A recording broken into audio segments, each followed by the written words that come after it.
I was born 1904 in Austria-Hungary. The date was January 29. The village went by Bartolovich. I know one thing, I remember my grandpa went to America. You know, they always went, you know, to make money and come back. When he came back, and my grandma said, "Why'd you come home so quick? Even the beans aren't cooked yet." She made fun of me, you know, joke. And he took me, and you know, over there they have high ceilings. Okay, so he swings me up, way up to the rafters, and I went and hit the rafters. And my grandma said, "Did you come here to kill my child?" His name was Nicola. Her name was Magdalena. My mother's mother, yeah.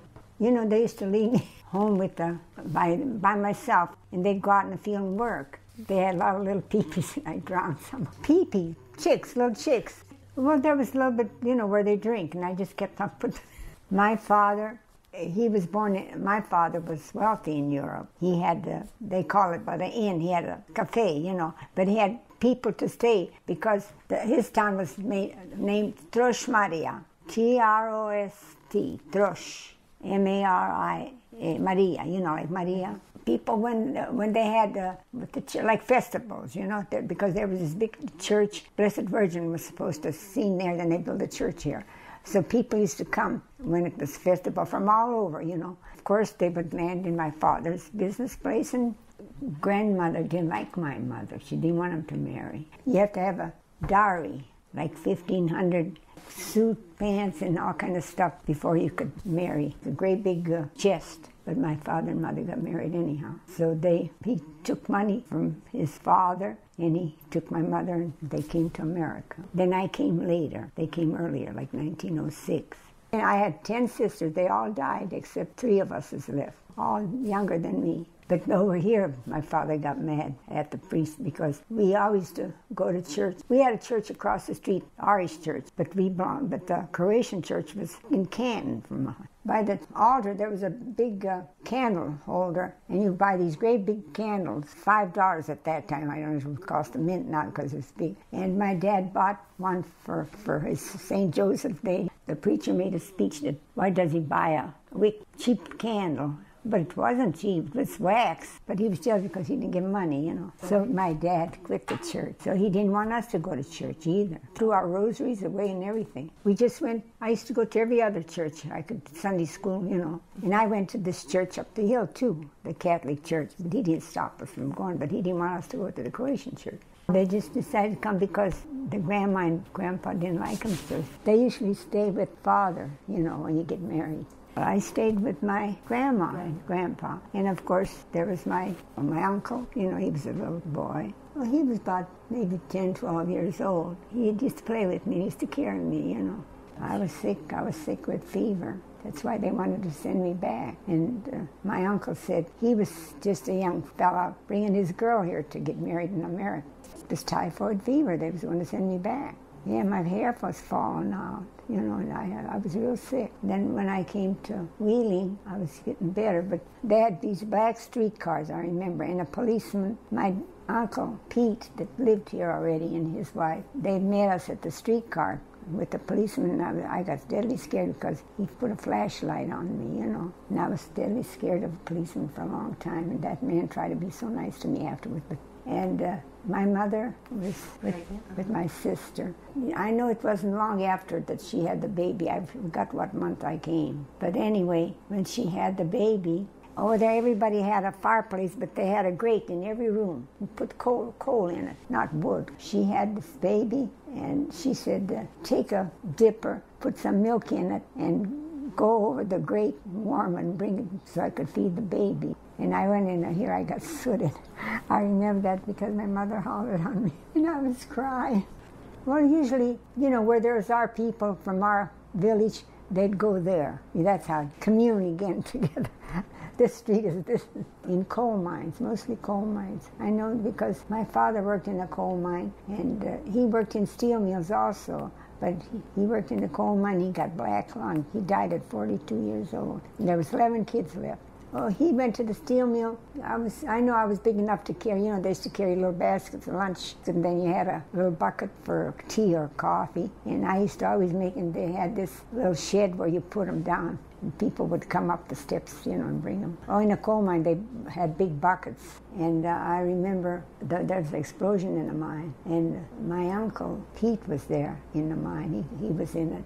And my other cousin, he got killed in it. And my aunt, I don't know what was trouble with her. She always cursed at my Uncle Pete. She'd always say, I hope your mine explodes. And we talk about it with her kids. I said, your mother was mean. But he was good to her, He always had to cut her meat for her, wait on her.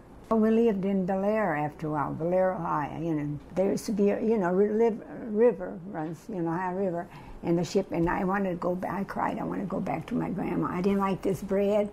I wanted that black bread, with homemade. And I didn't want nothing, but I wanted just to eat eggs. I didn't like none of this food they was cooking here. And my daddy would take me on a boat.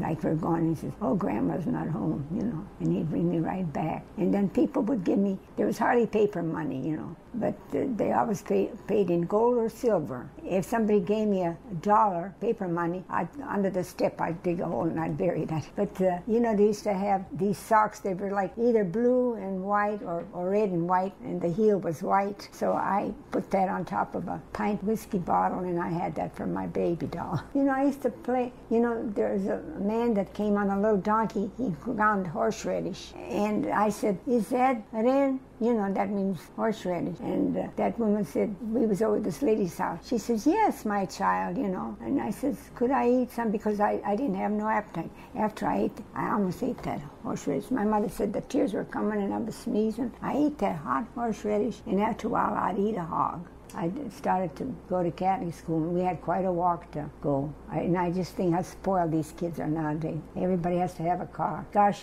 my mother never took us to the store to buy shoes. They have shoes hanging online. God knows how long they've been hanging. You just take a pair of shoes and try them on, and she never took me to try shoes on. She just bought me shoes, whether they were small or big. I was the only one that could speak fluently in Croatian. The other kids, they didn't care. But later when they grew up, they wanted me to teach them Croatian songs. Oh, I know a lot of Croatian songs. Mladi kapetane, otkuda idete vi? Ja idem sa Balkana, iz vojne krvavi. I got them all written down now.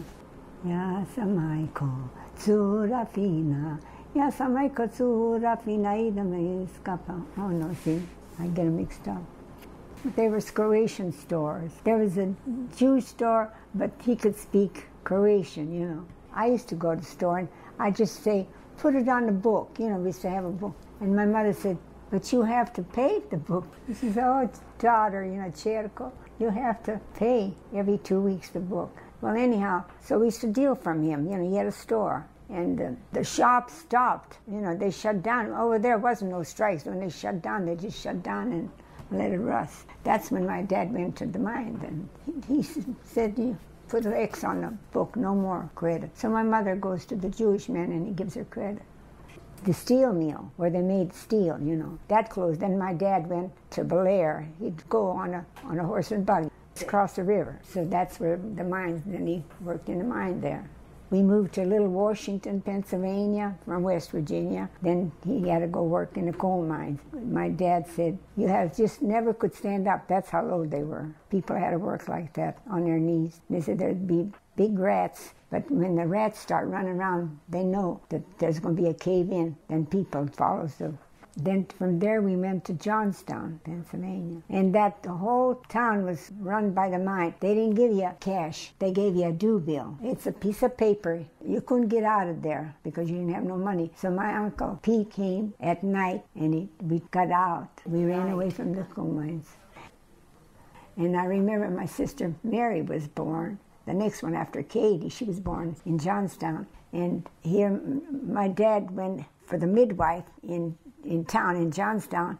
In the meantime, my mother had the baby and I was home alone with her. I remember how my sister slid clear across the room how she born her. And my mother said, take a rag, diaper, and bring the little baby to me. And I took the thing and I grabbed my little sister. Then my mother cut the navel out. And when the midwife came, everything was okay.